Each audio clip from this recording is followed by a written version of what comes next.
değerli adalet arayışı içinde olan kardeşlerim, adalet arayıcılarım.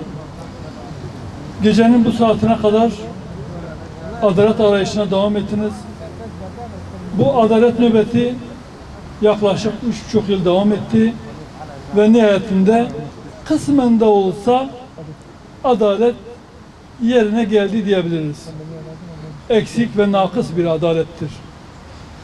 Asıl adalet belki indi ilahide mahşer gününde olacaktır. Orada hiç kimse hiçbir şekilde kaçış olmayacaktır. Biz belki katledilen, şehit edilen kardeşlerimizin babaları, kardeşleri olarak bu bir tesellidir. Bu dünyada adaletin tam olarak yerine gelmemiş olması ama nihayetinde indi ilahide gerçekleşecek olması bizleri teselli ediyor. Bu katliamın yaşandığı gün şöyle demiştik. Vahşice, hunharca katledilen Yasin Börü ve kardeşleri, arkadaşları sizlerin çocuğunuz olmuş olsaydı bu derece duyarsız kalır mıydınız diye o zaman sormuştuk. Aydınlara, entellere, Türkiye'nin, ülkenin farklı kesimlerine seslenmiştik ve bu adalet arayışında niye sessiz kaldıklarını sorgulamıştık. Maalesef duyarsız olanların duyarsızlığı devam etti. Ancak iman ehli olan kardeşlerimiz bu adalet arayışına destek verdi.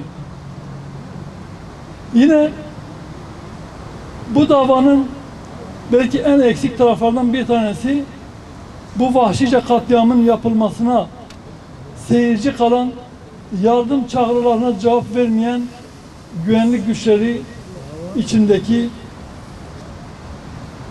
örgüte hizmet eden veyahut da kaos ve kargaşa planına hizmet edenlerdir. Onların da bulunup er veya geç yargı önüne çıkarılması ve hak ettiği cezayı bulması lazım. Yine sokak çağrıları yapıp insanları, Müslümanları katletmek için insanları, kendi yandaşlarını, taraftarlarını sokağa çağıran çetelere bu cinayeti işlettirenler de bugün elini kolunu sallayarak gezebiliyor ve bu en azından bu suçlamadan yırtmış görünüyorlar. Adalet onlara dokunmadı. Adalet mekanizması, yargı, zırhı onları korudu bir nevi, onu diyelim. Birileri tarafından korundular. İnşallah bunların da, bu azmettiricilerin de davaya, yargıya konu olacakları, davaya dahil edecekleri günlerde gelecekte onun umudunu taşıyoruz inşallah Teala. Bir kez daha hepinize teşekkür ediyorum. Bu davada, bu yargılama sürecinde bizleri yalnız bırakmadınız ve en olumsuz hava şartlarına dahi günlerce, saatlerce buralarda beklediniz. Allah hepinizden razı olsun.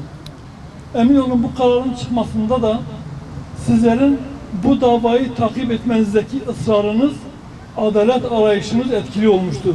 Eğer bu dava sahipsiz bırakılmış olsaydı, burada da kimse izlemeye, takip etmeye gelmemiş olsaydı, sayın basın mensupları sizler bu davayı takip etmemiş olsaydınız, bu da daha önce de gördüğümüz birçok dava gibi karanlık dehlizlerde kaybolup gidecekti ve ancak belki bir iki kişiyle bu dava kapatılacaktı. Bu konuda buraya gelen hemşehrilerimize, kardeşlerimizin rolü büyük ve basın mensuplarının da bundaki rolü büyüktür. Hepinize teşekkür ediyorum.